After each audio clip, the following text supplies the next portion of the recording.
कन्हैया की है यह अद्भुत कथा। पौराणिक कथा के अनुसार एक बार की बात है, किसी नगर में एक राजा ने एक मंदिर बनवाया जिसमें श्री कृष्ण की एक मूर्ति भी रखवाई, लेकिन उसकी कभी पूजा नहीं की। पूजा करने के लिए मंदिर में एक पुजारी को रखा गया। पुजारी नियमित कन्हैया जी को नहलाता और बड़ी ही श्रद्धा भाव से उनकी पूजा अर्चना करता। राजा भी रोज कान्हा जी के लिए एक फूलों की माला भेज देता था और जब वह दर्शन करने आता तो पुजारी उस माला को उतारकर राजा को पहना देता। ऐसा करते करते पुजारी की भी उम्र बीत चुकी थी। एक दिन किसी वजह से राजा नहीं आ सका तो उसने एक सेवक के हाथ मंदिर में माला पहुंचा दी और कहलवाया दिया कि आज वह मंदिर नहीं आएगा, इसलिए पुजारी उसका इंतजार ना करे। इतना कहकर सेवक चला गया। पुजारी ने हमेशा की तरह कन्हैया जी को माला पहना दी, लेकिन जब शाम हुई तो पुजारी यह सोचने लगा, माला उतारकर किसे पहनाई जाए। उसने सोचा क्यों न ये माला आज मैं ही पहन लूं। वैसे भी मेरी उम्र हो चली है, जीवन का क्या पता कब खत्म हो जाए। इतना सोचकर पुजारी ने माला उतारकर अपने गले में डाल ली, लेकिन इतने में ही सेवक आ गया और उसने बताया कि राजा की सवारी मंदिर में पहुंचने वाली है। राजा की सवारी आने की बात जब पुजारी ने सुनी तो वह डर गया। उसने सोचा कि अगर राजा ने उसे देख लिया तो वह तो मरवा ही डालेंगे। आनन फानन में पुजारी ने माला उतारकर वापस कन्हैया जी को पहना दी।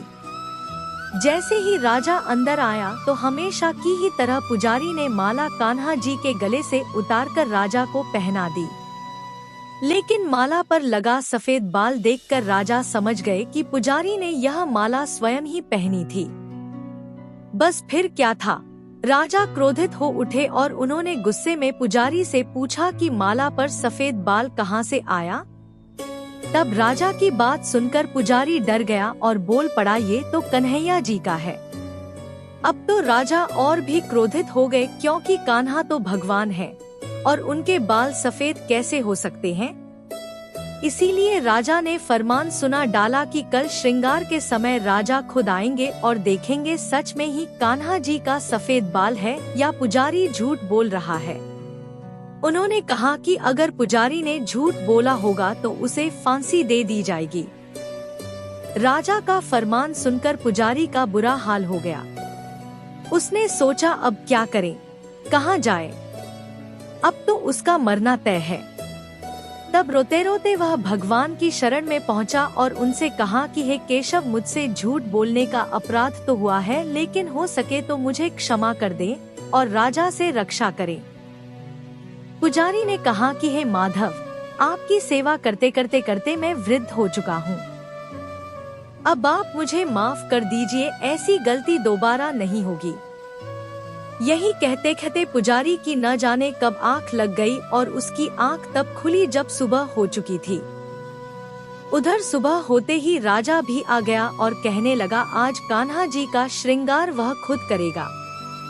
ऐसा कहकर जैसे ही राजा ने कान्हा जी का मुकुट उतारा तो देखा कि श्री कृष्ण के तो सारे बाल ही सफेद हैं। लेकिन राजा को फिर भी यकीन नहीं हुआ। उसे लगा कि फांसी के डर से पुजारी ने ही बालों को रंग दिया होगा। राजा ने सोचा कि क्यों न कन्हैया जी का एक बाल तोड़ कर देखा जाए। इसके बाद राजा ने कान्हा जी का एक बाल तोड़ लिया, लेकिन जैसे ही बाल टूटा कन्हैया के सिर से खून की धारा बहने लगी। यह देखकर राजा भगवान के चरणों में गिरकर माफी मांगने लगा। तभी श्री कृष्ण की मूर्ति से आवाज आई, हे राजन, तुमने मुझे केवल मूर्ति मात्र ही समझा, इसलिए आज से मैं तुम्हारे लिए केवल मूर्ति मात्र ही रहूंगा। लेकिन पुजारी ने सच्चे मन और पूरी श्रद्धा से मेरी भक्ति की है, इसलिए उसकी अनन्य भक्ति को देखकर मुझे अपने बाल सफेद करने पड़े। कन्हैया जी ने कहा कि भक्ति में कभी भी संशय नहीं होना चाहिए और सच्चे भक्त की लाज तो मैं कभी जाने ही नहीं देता।